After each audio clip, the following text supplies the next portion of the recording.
Alright, partners, we are back. And we have the Datamines. Well, I mean, it's quite a while after the banner actually dropped. I was very tired last night when the banners dropped. I did my summons and I went right to bed. So, unfortunately, I wasn't able to cover all this stuff at the time. But we have the stats for Baldr and Hodr, their boons and banes and all that. And I also did my summons, by the way, and I got really, really lucky. Hold on, why don't we show that real quick? Let me just... Let's head in-game for 1 sec, and I'll show you guys how I did on the summons. Hopefully you guys are going to have some good luck, too, if you hopped in. Okay, so here we are in-game. If we go ahead and take a look at the banner.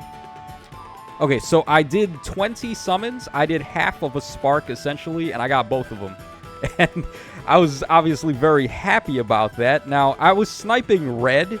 The intent was to snipe red all the way up to the 40 out of 40, and then use the Fey Pass to spark for Hoder.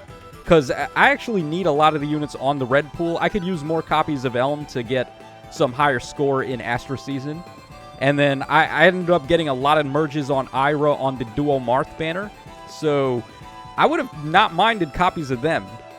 But I got Baldr right away. So let me just go ahead and show you guys. We can sort by obtained and scroll right to the bottom. So I pulled Hoder twice while I wasn't even hitting blue. Like, I was sniping red the whole time. And then on 2 circles, we ended up getting blue and no red, so I just hit blue, and I got Hoder both times that happened. So I was obviously very shocked. And then we did get Baldr. Initial testing with Baldr is that, yeah, she's pretty insane. She's actually way better than I anticipated. I thought at first I thought Hoder was going to be the better of the two because she has a little bit of penalty cleansing, which is very valuable for a defensive mythic hero to have. And then she also just breaks the safety fence, which both of them do. But having it on Hoder, I thought was going to be a little better. Actually turns out that Baldr's combat is insane. If you've got reflex support on her from Burger King, she just kills everything. Including Burger King, by the way. She takes Burger King down. She does need reflex support to do it, so you got to have Burger King to beat him. But it's pretty clean. Like, she was winning consistently every single time. So that's definitely a bonus in her favor, and if you can set her up on a defense trap where she will be able to initiate, like if you've got the Micaiah ring, or if you've got Haithrun setting up a rally trap with her, it could be pretty easy for her to just go Hamtaro mode and just demolish all of the enemy near saves. So, pretty cool stuff. Alright, so now let's head back over to the Datamines, and we can go ahead and take a look at what's going on over there. Okay, so for stat line, we have Baldr going first. All right, this one was posted by Sukasa instead of... Or actually... Yeah, Sukasa and Gengar posted this. So, usually they have started adding the Boons and Banes in the BSTs, but I guess we got to go old school for this one. So, Baldr's HP, we've got 41. We got 47 for attack, 48 for speed, 30 on defense, and then 28 for res. Giving her a grand total BST of 194, which is pretty solid for a melee flyer. Actually, that's really good for a melee flyer. She scores as high as Pinette. And Pinette is an infantry melee type. So, normally infantry have higher BST than flyer. So, this is pretty good there for Baldr. And then also for Boons and Banes, let's see here. We got minus HP. We got plus speed, which is good. She uses speed for a lot of her checks. And what is that? Hold on. Is that plus res? I think that's plus res on Baldr. Yeah, it is. Okay, so we have here plus speed and plus res. Not sure if you would need to go plus res. I would say... I guess it could be good, though, because she does have a lot of tanking capabilities. With the amount of DR that this unit's got is just stupid. So, yeah, it could certainly work out. I could see it working if you just wanted to go plus speed, plus res for the extra stat point. But, yeah, I mean, plus attack, plus speed will probably be what most people want to go for. Either way, this unit is really strong.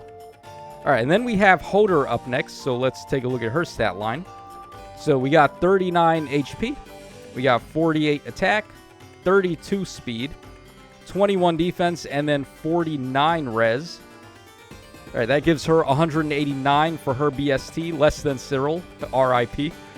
But still pretty good stat placement here. Lots of res, lots of attack, which means she can do shenanigans. She already comes with a split Discord passive, but if you want, you could give her a Havoc skill instead to mix it up with a little bit of different debuffs like Sabotage and Schism. But the Discord debuff is pretty nice anyway on her B skill, so that's fine. And then as far as Boons and Banes, we've got minus HP. And plus res. Okay, so plus res pretty much is her only boon.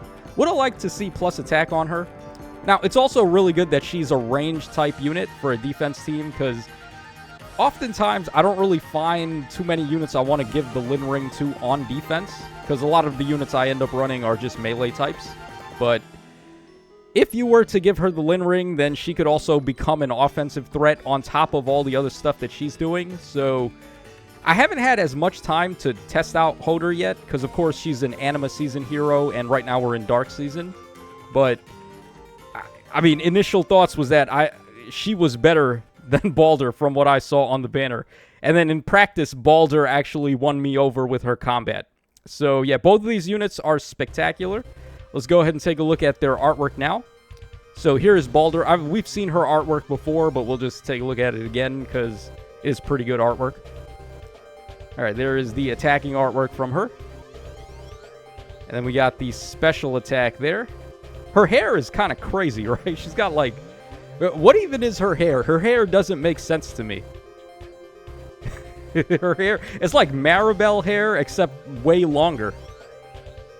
And then I love how she's summoning like a giant sun in the background there. And then we got the injured art. Yeah, look at her hair. It's so weird.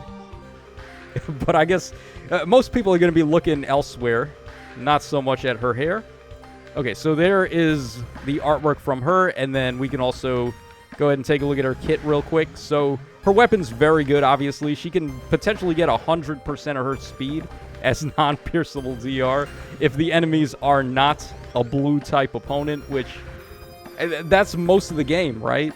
Like, how many blue units are people running that are actually meta at the moment? Not too many. There are a couple, but right now, the most primary offensive threats you'll see are Baby Camilla, you'll see Emblem Lin, you'll see Emblem Erica, and then like Burger King, and like all these units. All of the top units right now are either red or green. So her only being weak to blue types, is that going to mean we're going to see more blue units come into play now? I don't know. But I do know that this is a lot of true DR that she's got. And then she sets up double rows of the flame tiles as well, which is pretty dirty.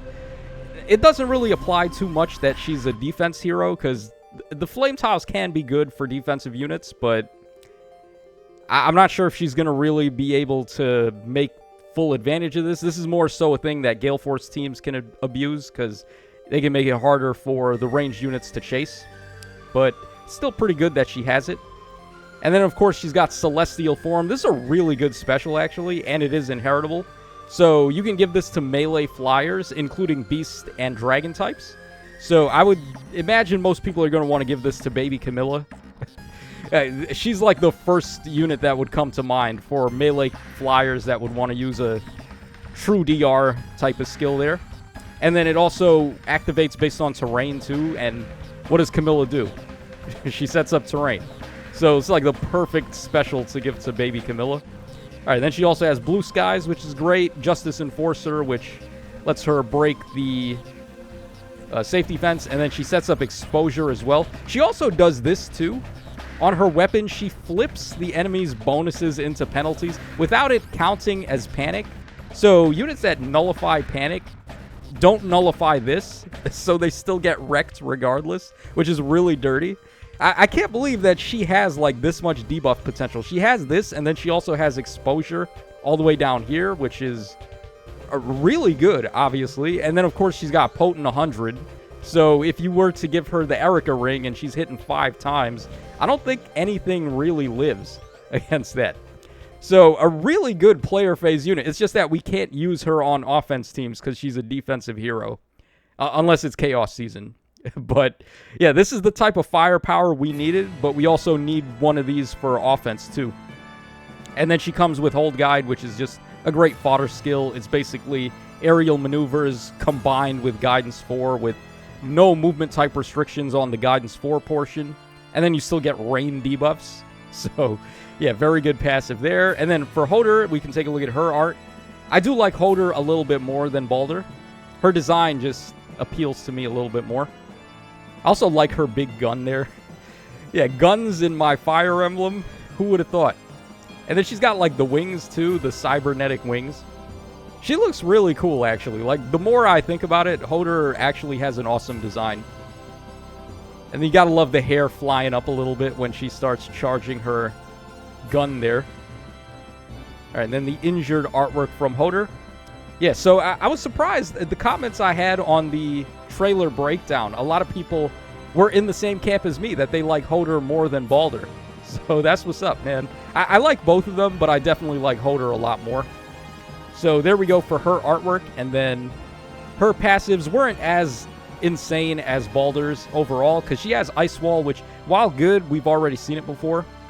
And then Attack and Res Mastery, which is good, but we already had Attack and Speed Mastery. And then they gave her Attack and Defense Discord, which is a good skill, but I think Attack and Defense Havoc might have been a little better for her. Just a little bit of a nitpick, but it is what it is. And then her unique is in her C skill as opposed to her B skill, so just a little bit different there. Not too different, but just slightly different from Baldr. So yeah, there you guys go for the two new Mythic Heroes. Both of them are really awesome, and I'm sure a lot of people are going to want to summon for them just based off of how fun they are in the story, and then also just the fact that they're both very powerful units. So hopefully you guys are going to have some good luck going ahead and casting a Rally Luck Plus to everybody out there. Hoping you guys can have as good summon luck as I did on this one. And this is your boy Tacho signing out. Obviously, of course, at the end of the 8th raid season, we're going to do a defense replay showcase. And I'm expecting Baldr to tear ass.